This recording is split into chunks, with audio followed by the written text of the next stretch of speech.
Hey, everybody, welcome back to the Paid Search Podcast side piece, the PPC Questions and Answers Show.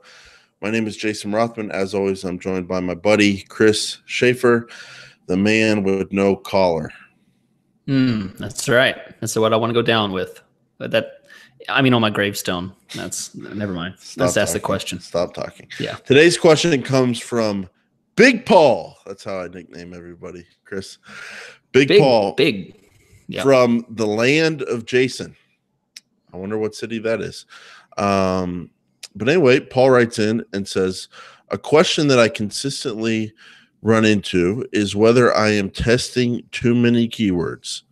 My concern is that if my budget is split between too many words, and we have a nice TWO there, not TOO, I would recommend private school.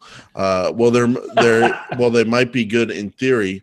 It will take a long time before I can start noticing patterns about the traffic. I've tried the Lynn-Rodnitsky ratio, and I find it helpful, but how do you decide when you have too many keywords?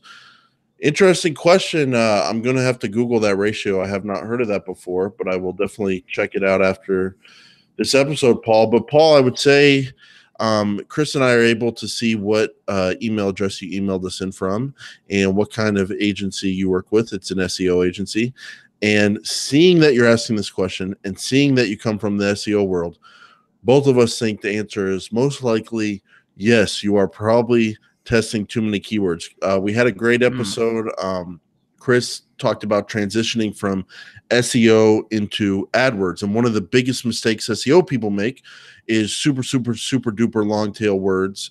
And SEO people kind of miss that you can have a word in Google AdWords that's only 2 words and make it phrase or broad match modified and then still show up on a search on a gazillion different ways people search it with 8-9 words in the search or whatever, or 4 or 5 or whatever. So you probably are.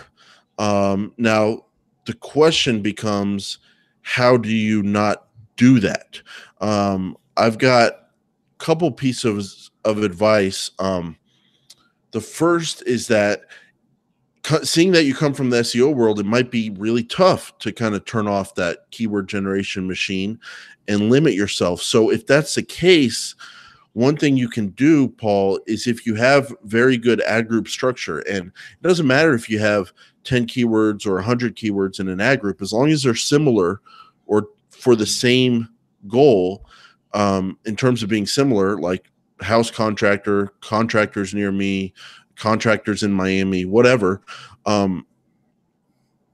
maybe you can focus on the ad group level and you can manage your bids at the ad group level. Erase your bids at the keyword level. You have to erase them and then manage your bids at the ad group level. That would simplify things for you. God, please tell me you're not doing SCAGs on top of all these keywords.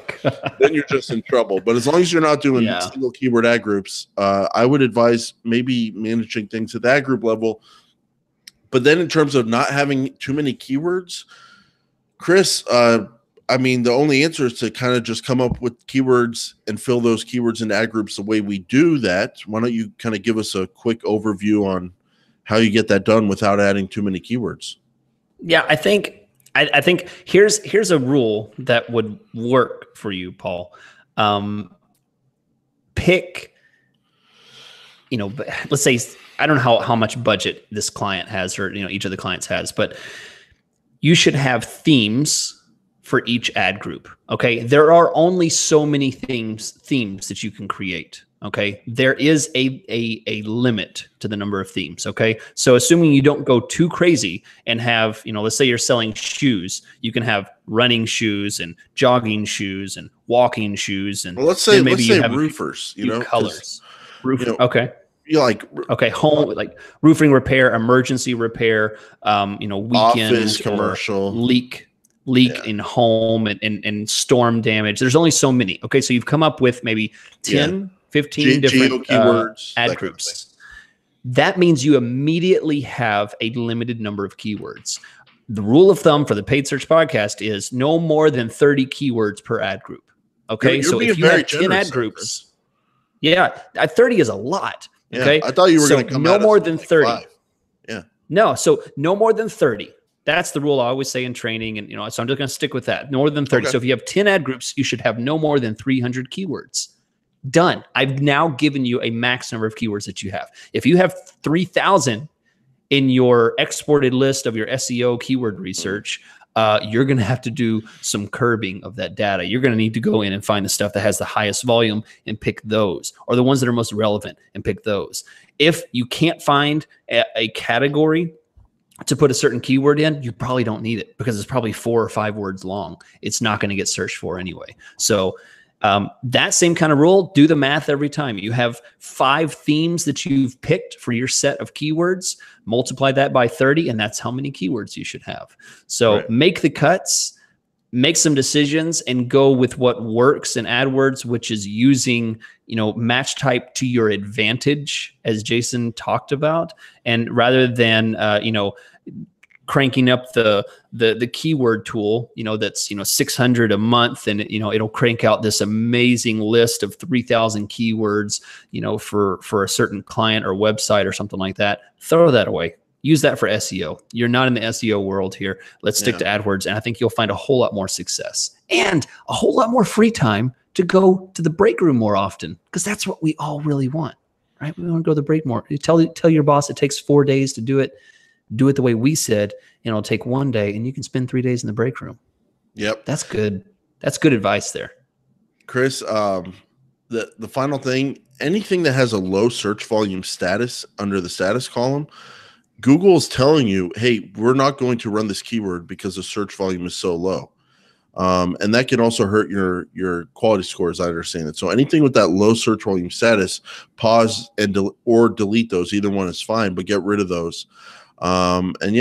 It shouldn't be too complicated. Create your themes, roofing companies, commercial roofers, emergency roofers, roofers plus the geo words, and then fill them up with up to 30 keywords the way you would search for it in Google. Go to Google, see what their suggested ways of searching for those things are. And as long as you're not locking things down with too much exact only, and you're putting phrase in there, you're putting broad match modified, you're going to show up on any kind of way someone can search for this kind of stuff. So start small, go from there. This is the PPC questions and answers show. Thank you for writing in. You can send us your questions at paidsearchpodcast.com and support print journalism. I don't know. I just feel like doing some kind of infomercial today.